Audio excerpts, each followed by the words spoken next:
በ1997 ላይ የቀረበውን ታይታኒክ የተባለውን ፊልም አብዛኞቻችሁ አይታችሁታል ብዬ አስባለሁ። ዛሬ ደግሞ እኔ በአጭሩ ይዤላችሁ መጥቻለሁ። ቻናሌን ሰብስክራይብ ካላደረጋችሁ ሰብስክራይብ ያደረጋችሁ እኔ የታችሁን አበረታቱኝ። ፊልሙ ሲጀምር ጃክ የሚባል ወጣት ሰው ያስተዋውቀናል። ጃክ ስዕል መሳል በጣም ነው የሚወደው። እናም በካርታ ጨዋታ የታይታኒክ መርከብን ትኬት ያሸንፍና ወደ መርከቧ እየሮጠ ይገባል። መርከቧን ለመሸኘት በሺዎች የሚቆጠሩ ሰዎች ቦታው ላይ ተሰብስበው እጃቸውን ሲያውለበልቡ ያሳየናል። በሌላ በኩል ደግሞ ሮዝ የተባለች የሀብታም ልጅ እናያለን። ሮዝ እሷ የምትፈልገውን ህይወት ሳትኖር የምትኖረው ቤተሰቦቿ ባሏት መንገድ ነው። የምታገባውን ሰው እንኳን እሷ የመምረጥ እድሉን አላገኘችም። ጃክና ሮዝ ለመጀመሪያ ጊዜ የተዋወቁት የመርከቡ በረንዳ ላይ ነው። ጃክ እንደተመለከታት ነበረ በጣም ይወደዳት። በመካከላቸው ያለው የኑሮ ርቀት እንኳን አልታየውም። ሮዝ ቤተሰቦቿን ባለሀብት ስለሆኑ አብረዋት ያሉት ሰዎች በጠቅላላ ሀብታሞች ናቸው። ግን አንድም ቀን ደስተኛነት ፊቷ ላይ አይታይባትም። አንድ ቀን ምሽት ሮዝ አፍና የያዘችው ስሜቶቿን በጠቅላላ መቆጣጠር ያቅጣትና ከመርከቡ ለመዝለል ወደ መርከቡ ጫፍ ትሄዳለች። ልክ ልትዘል ትንሽ ሲቀራት ጃክ ከኋላዋ ይመጣና እንዳትዘይ ይላታል። ራቀኝ ከኔ ልዘል ነው ትለዋለች። እሱም አንቺ ከዘለልች ሌላ አማራጭ የለኝም እኔም ተከትዬሽ እዘላለሁ ይላታል። እሷ ከዘለለች ተከትሏት ለመዝለል እንዲመቸው ከላይ የደረበውን ጃኬት ያወልቃል። ከዚያም ጫማውን ይቀጥላል። በኋላም እንዴትም አባብሎ እጇን እንድትሰጠው አደረገ። የዛን ቀን ሰማዩ በኮከቦች ተሞልቷል። ግን ከሁሉም ኮከቦች የበለጠችው ሮዝ ነበረች።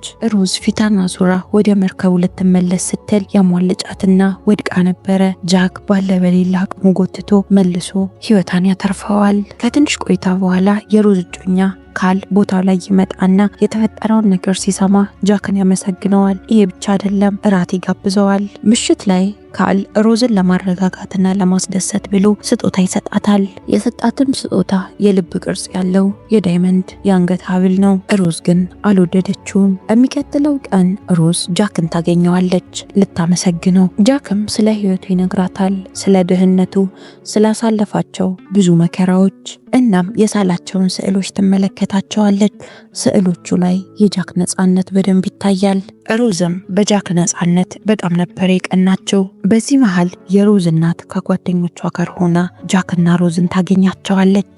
የሮዝ እናት ጃክን ምንም አልወደደችውም። ምሽት ላይ ጃክ ወደ ራት ግብዣው ለመሄድ ዝግጅቱን ይጀምራል። እናም አንዷ ሀብታሟ ሴት ለጃክ የልጇን ሱፍ ትሰጠዋለች ከሌሎች ሀብታም ሰዎች ጋር እንዲመሳሰል። እዚህ ራት ግብዣ ላይ ጃክ ሮዝን ሲመለከታት ልቡ መምታት ያቆመች መስሎት ነበር። ሮዝ በጣም ነበር የምታምረው። ጃክ ህልም እያየ ነበር እየመሰለ ያለው። ድሃ ከመሆን በአንድ ቀን ከሀብታሞች ጋር ቁጭ ብሎ እየበላ ነው። ሲጠይቁት ጃክ ትኬቱን እንዴት እንዳገኘም ሆነ ስለ ድህነቱ ምንም ያዋሻቸው ነገር የለም። እራት ከበላ በኋላ ጃክ ለሮዝ በወረቀት የተጻፈ መልእክት ቀስ ብሎ የሰጣትና ተሰናብቷት ይሄዳል። እውነተኛው ደስታና ፍሽታ ያለው ድሃዎቹ ጋር ነው። ሮዝም ጃክ የሰጣትን መልእክት ተከትላ ያለበት ድረስ ትመጣለች። ባየችው ነገር በጣም ነበር የተደሰተችው። ሮዝ ከረጅም ጊዜ በኋላ ደስታን አገኘች። ሮዝ አካባቢዋ ላይ ያሉ ሀብታም ማህበረሰቦች ምን ይሉኛል ማለትን አቆመች። እናም ጃክን ክፍሏ ይዛው መታ እርቃኗን ስዕል እንዲስላት አረገችው። እናም ለፍቅረኛዋ ከዚህ በኋላ እንደማትፈልገው መልእክት ጽፋለት ከጃክ ጋር ትጠፋለች። እናም መኪና ማስቀመጫው ጋር ሄዱና አንድ መኪና ውስጥ ገብተው ግንኙነት ያደርጋሉ። ከዛም በኋላ ሮዝ መርከቧ ከቆመች በኋላ አብሬ ካንተ ጋር እጠፋለሁ ትለዋለች። ሮዝና ጃክ ደስታቸውን አጣጥመው ብዙም አልቆዩም። መርከቧ እየተጓዘችበት ባለው አቅጣጫ ፊት ለፊቷ አንድ ትልቅ የተጋገረ በረዶ አለ የሚል መረጃ ሁሉም ጋር ይዳረሳል። የመርከቧ ትልቅነት አሁን ገና ችግር አመጣ። እንዴትም ብለው በረዶውን እንዳይነካ ቢጥሩት አልሆነላቸውም። መርከቧ በረዶውን ነካቸው። እናም አንዳንድ የመርከቧ ክፍል የተወሰነ ያህል ይጎዳል። የመርከቧ የታችኛው ክፍል እንዳለ በውሃ እየተሞላ ነው። ሮዝ የተፈጠረውን ነገር ለእናቷ ለመናገር ወደ ውስጥ ትገባለች። ግን የጃክን እጅ ይዛ ነበር ሄደችው። ሁሌም በሀብታም ልጅና በድሃ ልጅ መሃል ያለ ፍቅር ፈተና ይበዛበታል። የካል ተላላኪ የጃክ ኪስ ውስጥ የሮዝን የአንገት ሀብል ቀስ ብሎ ይከትበታል። እናም ኪሱን ይፈትሹትና ሌባ ነው ብለው መርከብ ውስጥ ያሉ ፖሊሶች ጃክን እንዲወስዱት ያደርጋሉ። ጃክ ስላጋጠመው ነገር ማብራራት እንኳን አልቻለም። መርከቡ ከአንድ ሰዓት በኋላ እንደሚሰምጥ የመርከቡ ካፕቴንና አንዳንዶቹ አውቀውታል። ትንንሾቹ ጀልባዎች ደግሞ መርከብ ውስጥ ያለውን ሰው በጠቅላላ አይችሉም። የመርከቡ ካፕቴንም አንድ ሕግ ያወጣል። በትንንሹ ጀልባዎች ሴቶችና እናቶች ብቻ ነው የሚሳፈሩት ብሎ በጣም የሚቀሰቅስ በረዷማ ውሃ ወደ መርከቡ ቀስ እያለ እየገባ ነው። የሮዝ እናት በዚህን ሰዓት እንኳን የምታስበው ስለ ሀብቷና ስለ ቦታዋ ነው። እናም ትንንሾቹ ጀልባዎች ላይ የምንቀመጠው በሀብት መጠናችን ነው እያለች መናገሯን ጀመረች። ሮዝ ትንሿ ጀልባ ላይ አልሳፈርም ብላ ትላለች። በእናቷ በጣም ተናዳባት ጥላቸው ሄደች። ጃክ ታስሮ ያለበት ቦታ ውሃ በደንብ እየገባ ነው። ከተወሰኑ ደቂቃዎች በኋላ ጃክ በውሃ ጠውጦ ይሞታል። ሮዝም ጃክን ፍለጋ ጃክ እያለች እየተጣራች ወዳለበት ትሄዳለች። ቁልፍ ማግኘት ስላልቻለች የታሰረበትን ሰንሰለት በመፍለጫ ብላ ተለያየዋለች። ሰው ራሱን ለማትረፍ መጣደፉን ቀጠለ። ሁሉም ራስ ወዳድ እየሆነ መጣ።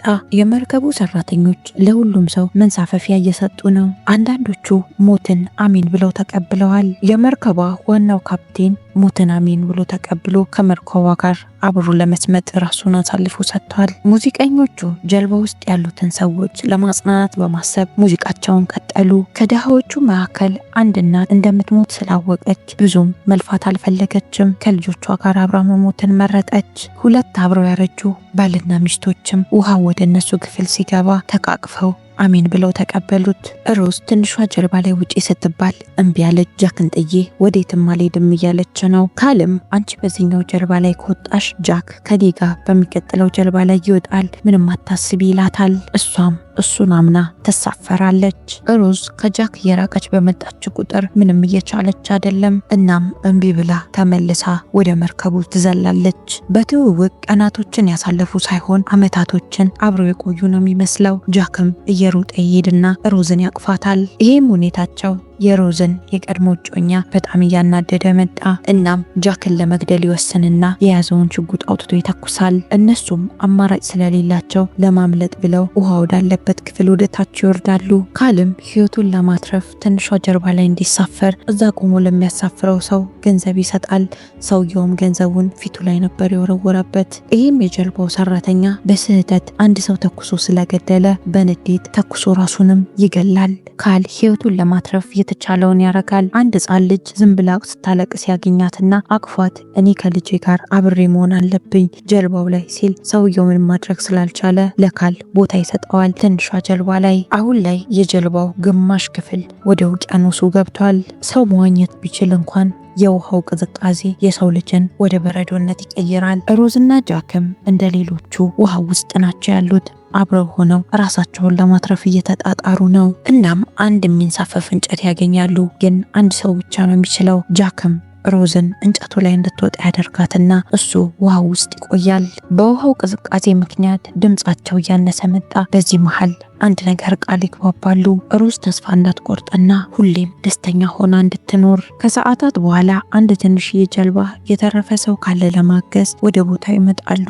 አካባቢው ላይ ያለው ሰው በጠቅላላ በበረዶ ምክንያት ሞቷል። ቦታው ላይ የነበሩ ሰዎች በጠቅላላ በውሃው ቅዝቃዜ ምክንያት ሰውነታቸው ዘው ደርቋል።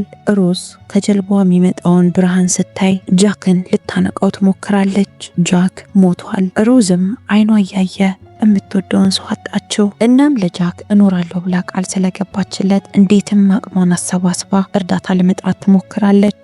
ሮዝ ከተረፈች በኋላ የመጨረሻ ስሟን ትቀይራለች። በጃክ ስም መጠራት ጀመረች። ከዚያም ከአመታት በኋላ ያረጀችዋን ሮዝ ያሳየናል። የዚህ ፊልም ታሪክ እዚህ ላይ ያበቃል። ታይታኒክን ፊልም ልክ እንደኔ የምትወዱት ሰዎች ካላችሁ ኮመንት ቦክስ ላይ ፍቅራችሁን አሳዩኝ። እወዳችኋለሁ።